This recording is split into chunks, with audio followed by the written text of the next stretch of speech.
you have to have a mentor in this business. And having my old man be my mentor was a gift and a curse. But, I happen to love my family business, which is rare. If you don't like what you do, that changes everything. But if you don't use, what the people who've come before you have given you, right? Like my dad gave me the ability to use his accolades to gain my own. If you don't utilize that in the industry you want to work in, you're a fool. Sure. So, yeah, you can't take that for granted, right? I got a head start, but also that means I'm more well fed than the average person, and that's not necessarily a good thing. You might outwork me, probably. Yeah. If you try hard enough. You're listening to the Accredited Investors Only podcast, presented by Accredited Life. All right, Aviva, welcome to the show. How are you feeling today? I'm great. How are you, Peter? Oh, I'm doing very well. As you can probably tell, I'm losing my voice a little bit between the weather changing and the end of the month here has been very, very busy, so it's a good thing. I can't complain, but I'm making it through. So, and how about you? You're in Colorado, right, Denver? It's a great place to be during the winter months, right? Yeah, all year round, maybe. For context, it's the week before Christmas. Yeah. And I feel like half the people aren't working, but the folks who are working, we're in the trenches right now. There's a lot going on. So, right. Yeah, everything's good. End of the year, I think people want to get things, making moves for the end of the year, getting things done, crossing T's, dotting I's, that kind of thing. So, it's been good for us. So, why don't we start with you introducing yourself? I always love to hear people introduce themselves in their own words. Oh, okay. My name is Aviva. I am the managing broker of the Warehouse Hotline. We sell, lease, and manage warehouses in Denver, in the Denver metro area. And I have taken an affinity to marketing and media and commercial real estate. Because it's an untapped market and have made a lot of friends along the way. So that's awesome. Well, there's a lot to dissect there. Before we go any further, though, for people that can see, you have a very interesting poster behind you. For people that can't, it looks like a periodic table of some kind, or stamps or something. What is that? It's got my eye. It's an Uno. Ooh. It's the Gary Vaynerchuk V Friends Uno pack. Nice. It's the page before it gets cut and put in the box and sold. Oh, okay. What is this Gary Vaynerchuk Uno? I don't know this. Explain this. Oh, well, he has an IP. Enlighten me. He has an IP called V Friends. Okay. Like a Pokemon meets Sesame Street. Oh. And he essentially has characters like you'd see in Disney. Okay. And these are the characters of the IP. So. Gotcha. Okay. And do you play Uno? Is it something? I haven't played Uno in 100 years. I couldn't even remember if I had. I'd have to read the instructions if I did, or somebody'd have to explain it to me. It's been a while for Uno. Yeah. I keep my Uno cards on my wall. Exactly. Okay, well, let's get back on topic. So, so warehouse hotline. Talk about marketing. I think that's a great name. So talk to me about when you say a warehouse. I feel like there's a lot of different things that could come to mind. Explain to me. Are you guys touching everything? Bays? How many bays? Big bays, small bays, all that kind of stuff. What are we talking about? Well, we love all bays. Mostly C-class bays, but we do B-class. We, have done a few A-class deals. Our bread and butter is C-class warehousing in Denver. Okay. And it's what we know and love. And I am reaching to get to know these bigger A-class boxes. And it, it's progressing, but who's the typical tenant for a C-class warehouse in Denver? The trades and construction, plumber, roofer, HVAC, floors, e-com, meal services, Mm, floral, yeah. you name it. Yeah, I like that. I always think it's important, especially for investors that are venturing away from residential or outside of residential. It's so easy, right? Because you've probably lived in an apartment, or you've lived in some home, I hopefully, and right. I mean, hopefully, the God willing, the but not everybody is leased commercial warehouse space. You know what I mean? Like even like a retail, like, small, local around the corner retail or grocery anchor retail. It's like people can picture what's there. It's a nail salon, it's a pizza place, it's a sandwich shop, it's a what are those, the physical, fitness and stuff like that. But for a warehouse space that not the average person is maybe going to, because they're usually off the beaten track, you know what I mean? That kind of thing.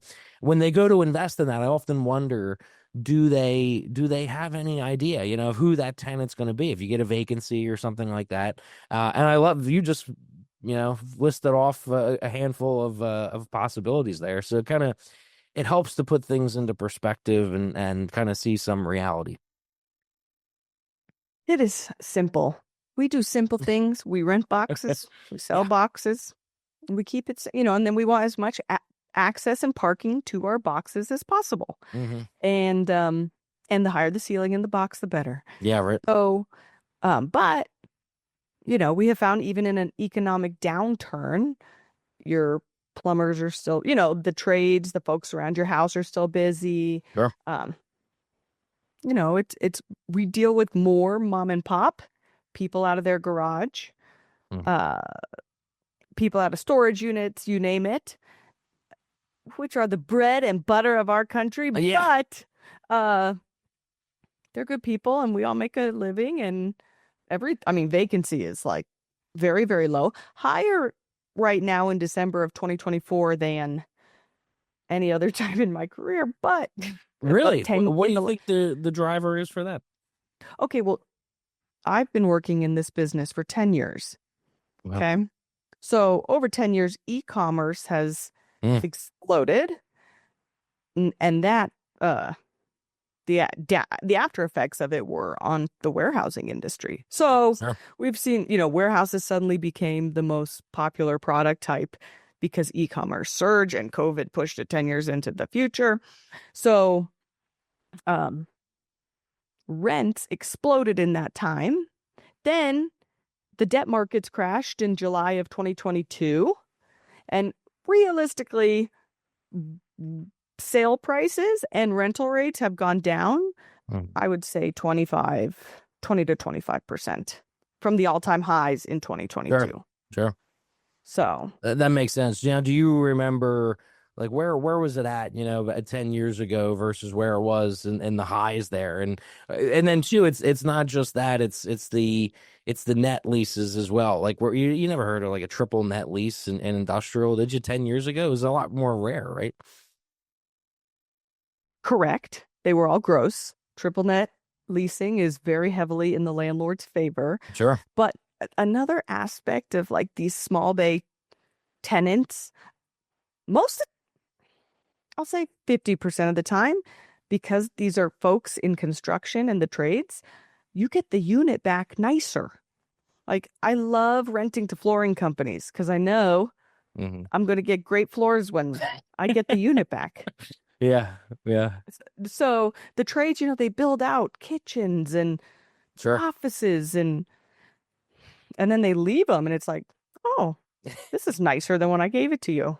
That's fun. I can think of a couple retail spots local here that were like marble stores over the last 20 years, and they were in for a few years, and it's like they built like the Taj Mahal. I mean, look, it's like this nice little, everything's marble, the entrance is marble, it looks beautiful. It's like a completely out of place, and then they leave that, when they go out of business or whatever they do, they change locations or something. But that's a funny part of it. And I've spent time in commercial brokerage and investment, and we had one that was a little bit of a nightmare where the guy, I don't know, he was like running like some kind of an auto body shop or whatever, and the crap that he was going to leave behind, and I think they were able to work something out with it. I don't remember how the story ended, but I remember when we were going for the landlord to see, to get an idea for what he could lease it for and all, and because the guy wasn't paying, and I think they ended up working it out, but it was one of those like you want to work it out because if he just leaves and you got to get all that out, and then you got like environmental issues, and things like that, and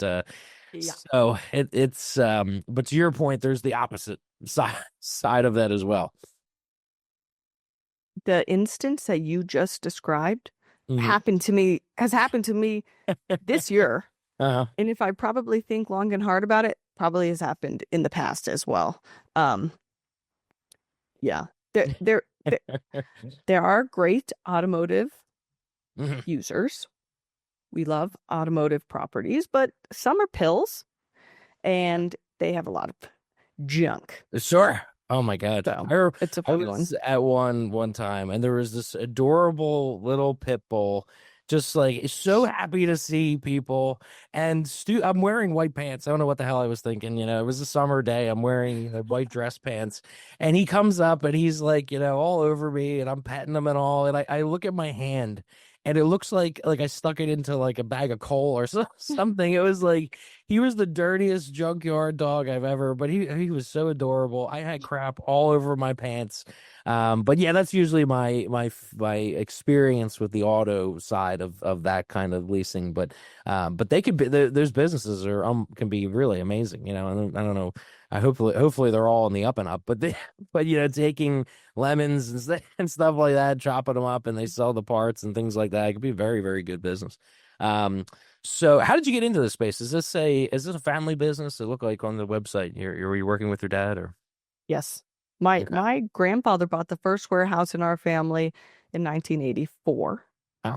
And then it kind of clued my dad into they went and they bought real estate that wasn't cool and was cheaper, had cheaper rents, Mm. but it made sense to them. So dad syndicated a portfolio of warehouses between 1999 to 2015 Mm. that we still retain, own, lease, and manage to this day. Okay. And then we do a ton of third party leasing, management, and sales. Oh, okay. Okay. So you're touching on everything. But to answer your question, it is the family business, which is not a sexy story, right? In commercial real estate specifically. But I'm very excited about conversations like these where now the average person who wasn't in a Nepo baby situation can still thrive in the industry. There's a lot of opportunity in commercial real estate and anybody can do it, specifically if they educate themselves on how to, using the internet. Sure. So, well, there's a lot to unpack there, and you drew up some questions with this comments. What would you say? What are some of the challenges with it, and then what are it sounds like the advantage is that you have somebody there to guide you, right? And I mean, you have a built-in mentor, compared to for somebody else who doesn't, necessarily. If the audience isn't watching, you can see her eyes are moving up and down. So go for it. Take it away. you have to have a mentor in this business. And having my old man be my mentor was a gift and a curse. But, I happen to love my family business, which is rare. If you don't like what you do, that changes everything. But if you don't use, what the people who have come before you have given you, right? Like my dad gave me the ability to use his accolades to gain my own. If you don't utilize that in the industry you want to work in, you're a fool. Sure. So yeah, you can't take that for granted, right? I got a head start, but also that means I'm more well fed than the average person, and that's not necessarily a good thing. You might outwork me, probably. Yeah.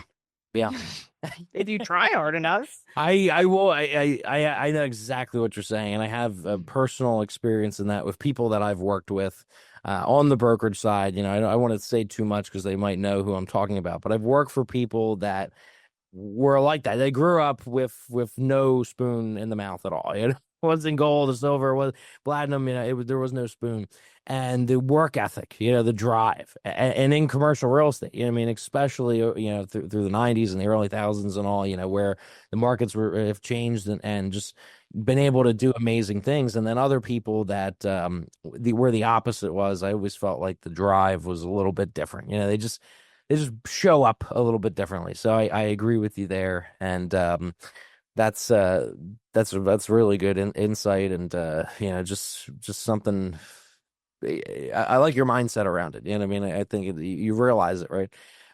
So what do you? So you guys, so it sounds like you're managing your own portfolio. And you work with a lot of other investors. What is it 50/50? Is it 60/30, 40? What does that look like? Well, it depends what we're doing. Like, we did a ton of sales in 2024, but we never sell the portfolio. Whereas in 2023, we did a ton of leasing, fewer sales. Mm. It's so hard to say. The portfolio's maybe 60%. Okay. So, yeah. But it's like it varies, and you can start working on one deal that's can be so big, Mhm. it makes Takes up a lot of time. yeah. Yeah. Yeah. Yeah. So, where do you see the space now compared to where it was over the last few years? Like you said, it's been the vacancy rates are higher now than they were, for a long time. And, it sounds like rents have come back, a little bit as well. So do you see I had somebody on the show a little bit ago that called it the, kind of, what did he say? It was like industrial, like 2.0 or something like that. That there was that increase after COVID, like you talked about Mhm. with e-commerce and all that. And now with Trump in and people coming back on shore, Yeah. that kind of thing. Do you see this 2.0 happening? You think there's going to be a rally or? I don't know what we're rallying from. No. I think what we're doing is honestly just steady. Mhm. I do see taxes and insurance completely choking people out, Mm. and I see businesses throwing in the towel right now because their margins are dead for whatever reason, and everything costs 30% more, um, including our taxes and insurance. So, uh, what do I see right now? Uh, you know, struggle, but the stock market is like somehow thriving, except for yesterday. I'm cautious about the whole thing, but bullish on warehousing because w- sim it's the cheapest real estate for businesses, and societally we need it.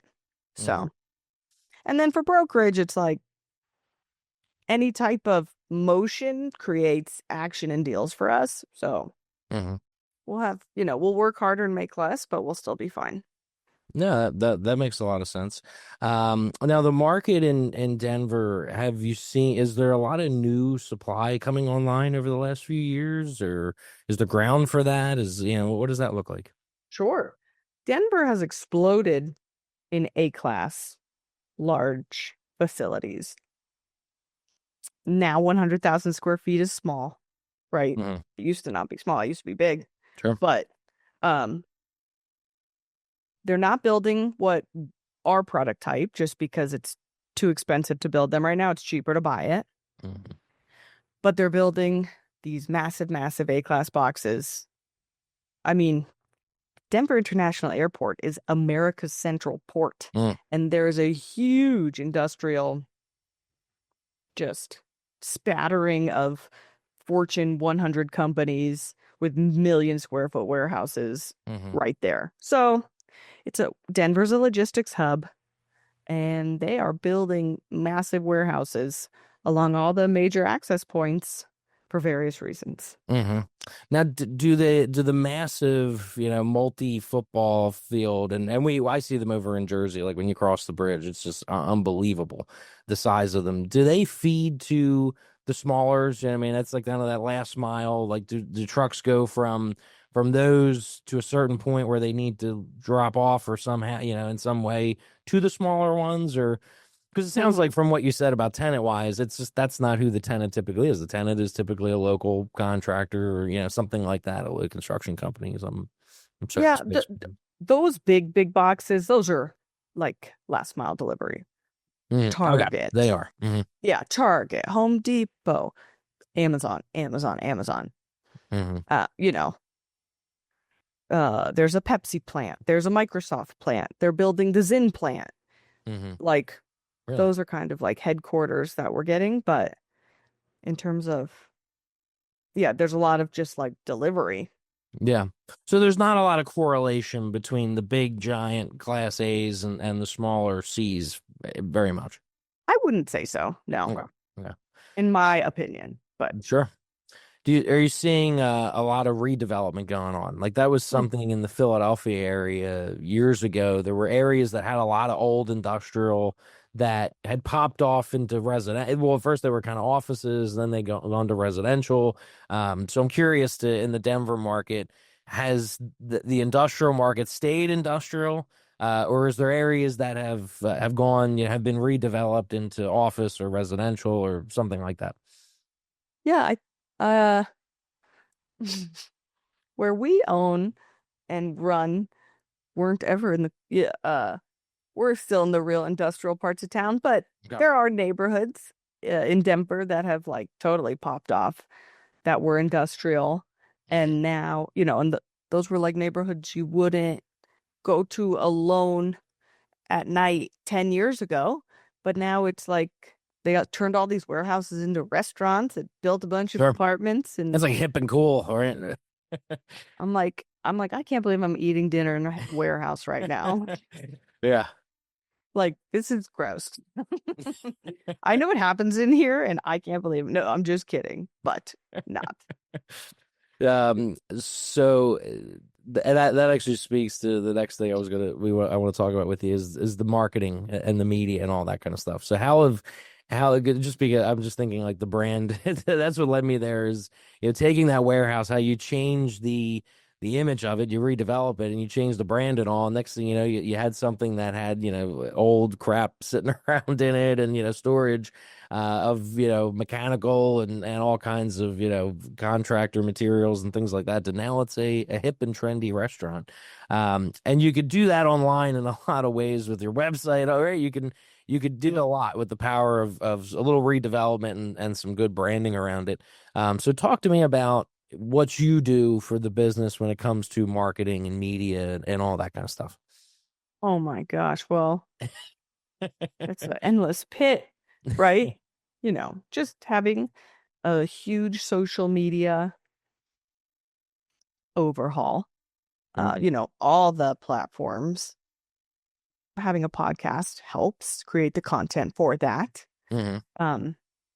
So, social media is the biggest Who thing. is it geared towards? Are you guys looking for investors to purchase more for your portfolio? You're looking for clients? Because I'm always curious, like the clients that own industrial, they're not on Instagram watching reels, are they? And are they? I hope they're not on TikTok. I guess they could be, but I'm curious to hear from you. Like, where are you finding those people? Is it mainly LinkedIn or Facebook or? You would be surprised. You would I be probably would be. surprised. I was doing a deal this year.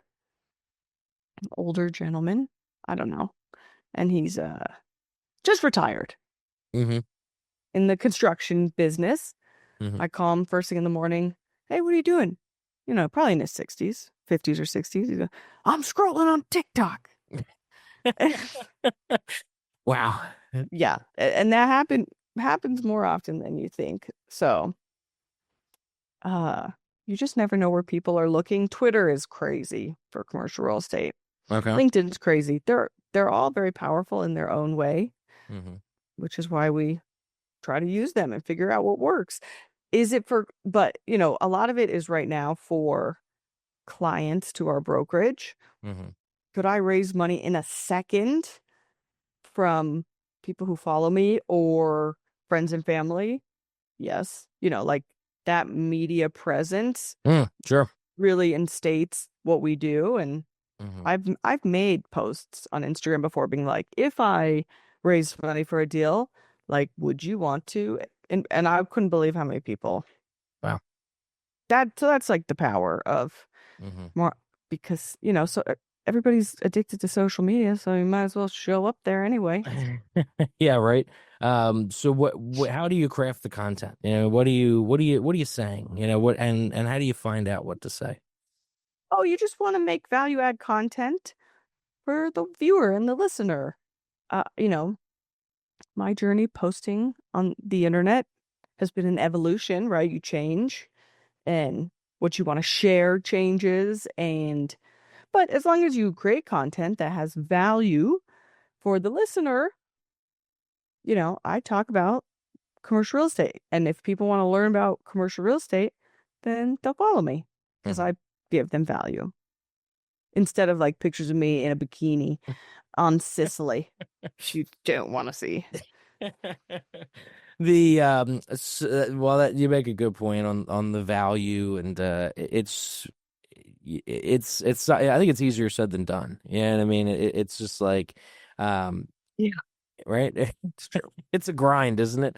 And what formats are you typically doing? Are you utilizing AI too nowadays? That's a big one, right? Right. Right. Now So, nobody has an excuse. With AI, it's like, right, makes it easy. It takes a lot of the guesswork out of it, right?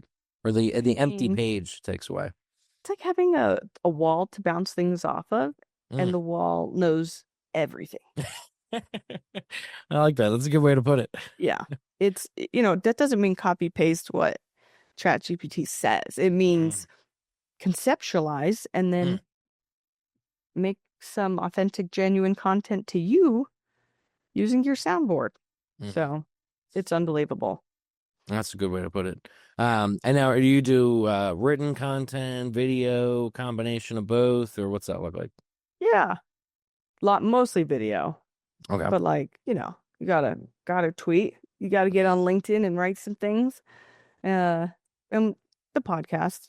So, plays a lot into video also. Okay. You get it. You have a podcast. Sure, sure. No, that's a lot of the reason for it, Nate. Do you pay for anything? Does there from like an advertising perspective, or do you look at Oh, social yeah. media? Talking about that. Yeah. Oh, Google Ads. I mean, there's a reason why we're called the Warehouse Hotline. And then we run Google Ads because if I'm a warehouse owner in this town and I'm Googling commercial warehouse, commercial real estate agent, commercial real estate broker, the people are going to look at our company name, Warehouse Hotline, and say, I have a warehouse, and then Mm, call us. I don't get calls for multifamily. I don't get calls for retail. sure. I get a couple calls for retail, but no calls for office. Mhm. I don't know if anybody's getting calls for office. Just kidding. But Well, you do flex space or yeah, for sure. oh, okay. So that kind of office. That's not office. This is just That's a couple. warehouse. That's a warehouse with a room and a desk Mhm. connected to it. With a boardroom. Yeah. Yeah. um, who came up with the warehouse hotline? That in and of itself is just great marketing, and like you said, it helps with SEO and all that kind of stuff. Yeah, I did. Oh, there you go. I had a feeling. I thought I'd ask anyway. But Yeah, my uh, old man wasn't into advertising. He didn't care. sure. Now I have partners like that where the advertising part is just it just escapes them. That's not the way that they've grown up in the business, that kind of thing. And but that's the way the world is heading. And there's as much as you want to fight it, it's happening. And to hear you say that somebody in their 60s was on TikTok that blows my mind. I'm not even on TikTok. I feel like that would be I just it's too addictive. Like the shorts, the scrolling. I like to watch YouTube videos and things like that. And they got into the shorts, and I find myself and I see my parents do it. Now that I think about it, people in their 60s doing it. My mom does it. And it's addictive, it's like a drug. It's like they're just scrolling away, and it's like It I don't even is want to get started, but yeah, it kind of it's like a necessary evil, right? very much so. I know it's brutal. The world is not what it was before cell phones, Sure. but we don't like regress when it comes to technology. Like Hmm. imagine we went back to a horse and buggy. We're never doing that. Yeah, We're in that's a good point. Hummers. Yeah. We're in Hummers and Land Rovers. Yeah, So, that's a really good point. Well, so what's the future for Warehouse Hotline? Do you guys syndicate any deals on that side? Or I would think with the portfolio you have, you tap an equity that in your stuff and you don't necessarily bring people along, but it sounds like maybe you do sometimes. I mean, it's not my portfolio. It's my old man's portfolio. He does his Hmm. stuff. But yeah, I mean, we definitely would syndicate if we found the right deal, but it is just brutal out there right now. Mm. Step up and swung a couple times, but you don't do a dumb deal just to do a deal. Sure. So, Are a lot of the transactions happening, are they owner user? That's been my experience local here is a lot of it was owner user yeah, stuff.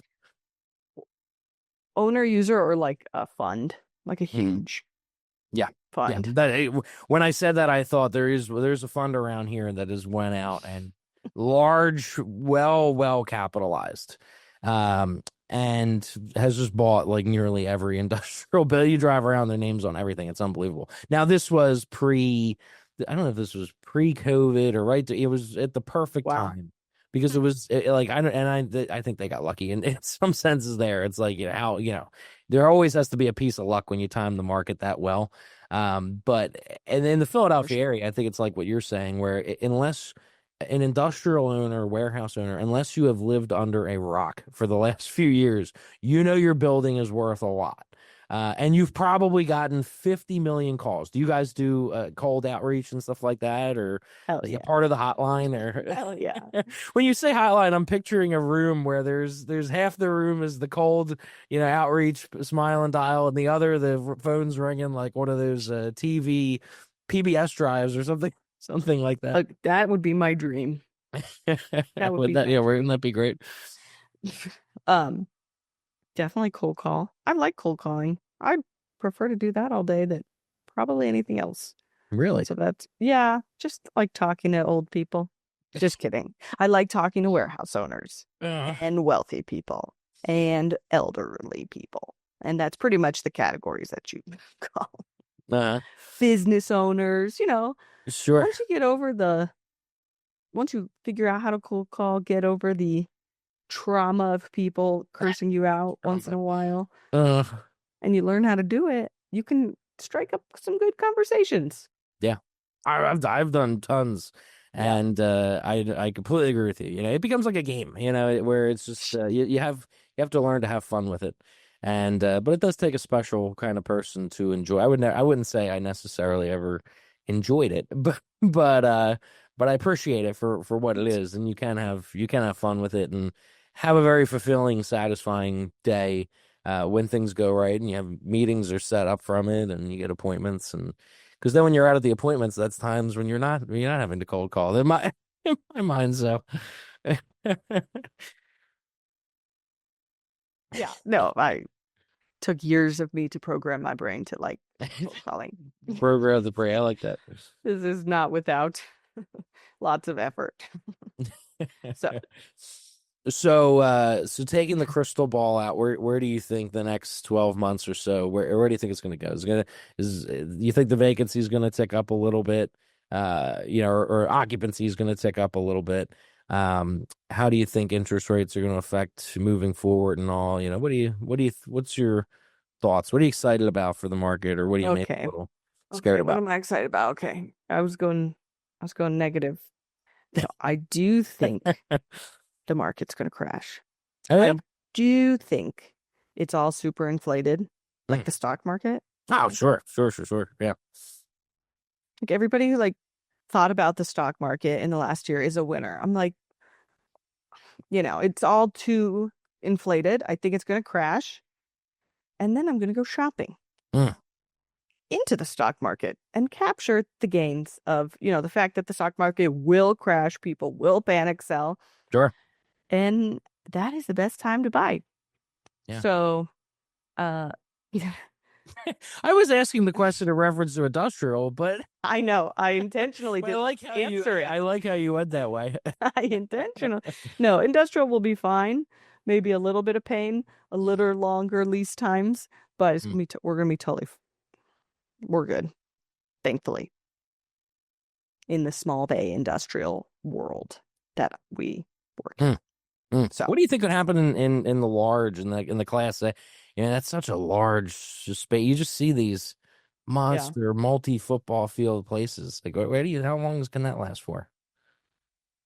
I always think too, they have a lot of leverage when their lease comes due and they're holding, 100,000 square foot of space. It's just like, don't they have a lot of leverage at that point? Or, trying to replace that isn't going to be easy, right? But you're 100,000 square foot user. You know how expensive it is for them to move? Oh, I got to imagine it's millions. Yeah. Millions. So that's that leverage back. There you go. I like that perspective. Industrial tenants can't move. Too expensive. It's nuts. Yeah. But of course you move it. Yeah. Imagine Amazon warehouse move. Packages go to the wrong place for 2 weeks after that, right? Oh god. They calibrate the map like upside down and everything. I can't. So yeah, this has been a great conversation. I think some really good insight into I think probably one of the more exciting, and as people look for things outside of multifamily, right? I think industrial is a great place to go, especially if you like the commercial side of the business or you're looking for diversification outside of the residential space. So, and I like what you're saying about the Denver area and just the sheer, the kind of mecca of, that it is when it comes to, Yeah, it's pretty sweet. Yeah, so I appreciate you coming on and talking to us. How can people find out more about what you do and get involved with you? Peter, thank you for having me on the show today. If you want to connect on social media, my hashtag is Aviva Real Estate, or just go to the warehousehotline.com, warehousehotline.com, and call me. Awesome. Well, thank you, Aviva. Thank you, Peter.